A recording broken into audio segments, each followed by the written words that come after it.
ശ്വേതാംസാണ്. അപ്പൊ മക്കളെ എല്ലാവരും ഇതാ നിങ്ങളുടെ എക്സാമിന്റെ പ്രിപ്പറേഷൻസിലായിരിക്കും. നിങ്ങൾക്ക് കുറെ സ്കൂളിൽ എക്സാം ഒക്കെ സ്റ്റാർട്ട് ചെയ്തിട്ടുണ്ടാകും. അപ്പോൾ അതിന് വേണ്ടിയുള്ള പ്രിപ്പറേഷൻസ് ഒക്കെ നിങ്ങൾ സ്റ്റാർട്ട് ചെയ്തിട്ടുണ്ടാകും. നമ്മുടെ ഒരു ഇമ്പോർട്ടന്റ് ചാപ്റ്റർ ആണ് 7th CBSE അരിത്മെറ്റിക് എക്സ്പ്രഷൻ അല്ലെ. അപ്പൊ ഈ ചാപ്റ്ററിൽ നമുക്ക് എന്തൊക്കെയാണ് ഇമ്പോർട്ടന്റ് ആയിട്ട് പഠിക്കാനുള്ളത്, അതായത് നമ്മൾ ശ്രദ്ധിക്കേണ്ട ക്വസ്റ്റ്യൻസ് എന്തൊക്കെയാണ് എന്നുള്ള കാര്യം നമ്മൾ നോക്കേണ്ടതുണ്ട്. അപ്പൊ നമുക്ക് ഓരോന്നായിട്ട് നോക്കാല്ലേ ഏതൊക്കെയാണ് നമ്മുടെ ക്വസ്റ്റ്യൻസ് ശ്രദ്ധിക്കേണ്ടത്. Find the value of the following expression. ഒരു എക്സ്പ്രഷൻ തന്നിട്ടുണ്ട്, അതിന്റെ വാല്യൂ കണ്ടുപിടിക്കാനാണ്. ഇവിടെ എന്താണ് പ്രത്യേകത?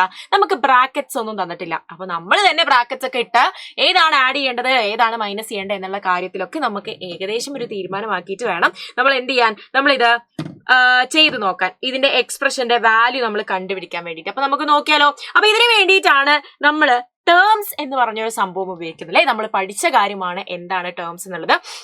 അതറിയില്ലെങ്കിൽ എന്ത് ചെയ്യാം, നിങ്ങൾ ലൈവ് കണ്ടു നോക്കുക. നമ്മുടെ അരിത്മെറ്റിക് എക്സ്പ്രഷന്റെ ഈ ഒരു ചാപ്റ്ററിലെ ലൈവ് നമ്മൾ എടുത്തിട്ടുണ്ടായിരുന്നു. അപ്പോ നോക്കിക്കേടാ, 133 - 19 × 2 + 15. അപ്പോ നമുക്കറിയാം ഇങ്ങനെ വരുന്ന ടേംസിൽ ഇതിൽ നമുക്ക് ടേംസ് ആയിട്ട് എടുക്കാൻ പറ്റുന്നത് ഈ 133 ഒരു ടേം ആണ്. അതേപോലെ -19 × 2 അടുത്ത ടേം ആണ്. ഇവിടെയോ 15 ആണ് മൂന്നാമത്തെ ടേം. ഇനി എന്ത് ചെയ്താൽ മതി, നേരെ സോൾവ് ചെയ്താൽ മതി അല്ലേ.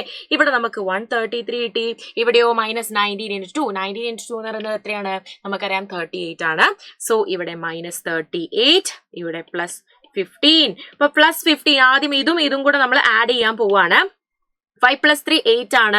3 + 1 4 ആണ്. 148 - 38 കിട്ടും, വിച്ച് ഈസ് ഈക്വൽ ടു നമുക്ക് എന്ത് കിട്ടുക, മൈനസ് ചെയ്ത് കഴിഞ്ഞാൽ 110 എന്ന് നമുക്ക് ആൻസർ കിട്ടും. ഇങ്ങനെയാണ് നമ്മൾ എക്സ്പ്രഷന്റെ വാല്യൂ നമ്മൾ കണ്ടുപിടിക്കുന്നത്. ഓക്കെ, ഇതൊരു ഇമ്പോർട്ടന്റ് ആയ ക്വസ്റ്റ്യൻ ആണ്. ഇനി അടുത്തത് ഇതേപോലെ ഇമ്പോർട്ടന്റ് ആയ വേറെ ക്വസ്റ്റ്യൻസ് മിസ് കൊണ്ടുവന്നിട്ടുണ്ട്. ഡിഫറെന്റ് ടൈപ്സ് ഓഫ് ക്വസ്റ്റ്യൻസ് ആണ് നമ്മൾ ഈ ഒരു ക്ലാസ്സിൽ ഡിസ്കസ് ചെയ്യുന്നത്. അപ്പൊ നമ്മുടെ നെക്സ്റ്റ് ഇമ്പോർട്ടന്റ് ക്വസ്റ്റ്യൻ എന്താ നോക്കാം. Compare the 2 expressions. 2 എക്സ്പ്രഷൻസ് തന്നിട്ടുണ്ട്. ഏതൊക്കെയാണ് എക്സ്പ്രഷൻസ്? 103 + 125 അതേപോലെ 102 + 128. ഇതാണ് നമ്മുടെ എക്സ്പ്രഷൻസ്. ഇതിനെ നമ്മൾ കമ്പയർ ചെയ്യാൻ ലെസ് ദാൻ ആണോ, ഗ്രേറ്റർ ദാൻ ആണോ, ഈക്വൽ ടു ആണോ, ഇതിലേതാണ് നമ്മൾ അപ്ലൈ ചെയ്യേണ്ടത് എന്നുള്ള കാര്യം നമ്മൾ കണ്ടുപിടിക്കുക. എന്നിട്ട് നമ്മൾ ചെയ്യാം. ഇതാണ് ചെയ്യേണ്ടത്. അപ്പൊ നോക്കിക്കേടാ, 103 + 125 എന്ന് പറയുമ്പോൾ നമുക്ക് ആഡ് ചെയ്ത് കഴിഞ്ഞാൽ നമുക്ക് എന്ത് കിട്ടും? യെസ്, നമുക്ക് 5 + 3 എന്ന് പറയുന്നത് 8 ആണ്. ഇവിടെ എന്ത് വരും? 2 വരും. ഇവിടെ 2 വരും. അപ്പൊ നമുക്ക് 228 കിട്ടി. അതേപോലെ ഇവിടെ നിങ്ങൾ നോക്കിക്കേ, 102 + 128. 102ഉം 128ഉം കൂടെ നമ്മൾ ആഡ് ചെയ്ത് കഴിഞ്ഞാൽ നമുക്ക് എന്ത് കിട്ടും? 230 കിട്ടും. അപ്പൊ 228ഉം 230ഉം വെച്ച് കഴിഞ്ഞാൽ ഏതാണ് വലുത് വരിക? യെസ്, 230 ആണ്. സോ ഇതാണ് നമ്മുടെ സൈൻ അല്ലേ. 228 > 230.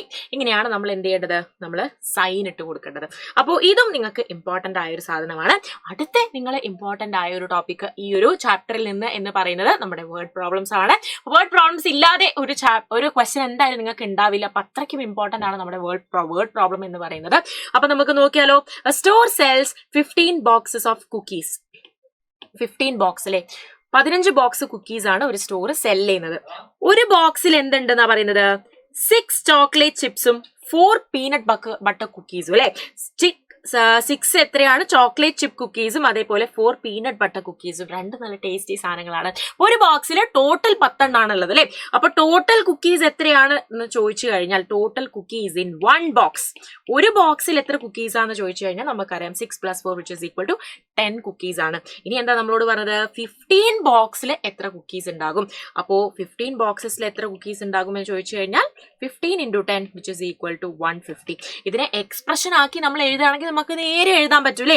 എങ്ങനെ എഴുതാ? 15 × 6 + 4 എന്ന് എഴുതി കഴിഞ്ഞാൽ നമുക്ക് നമ്മുടെ ആൻസർ കിട്ടി. അപ്പൊ ഇതൊക്കെയാണ് ഈ ഒരു ചാപ്റ്ററിൽ നിങ്ങൾ അറിഞ്ഞിരിക്കേണ്ട ക്വസ്റ്റ്യൻസ്. അപ്പോൾ വീണ്ടും ഇമ്പോർട്ടന്റ് ക്വസ്റ്റ്യൻസ് ആയിട്ട് മിസ് വീണ്ടും വരുന്നതായിരിക്കും. അതുവരേക്കും ബൈ.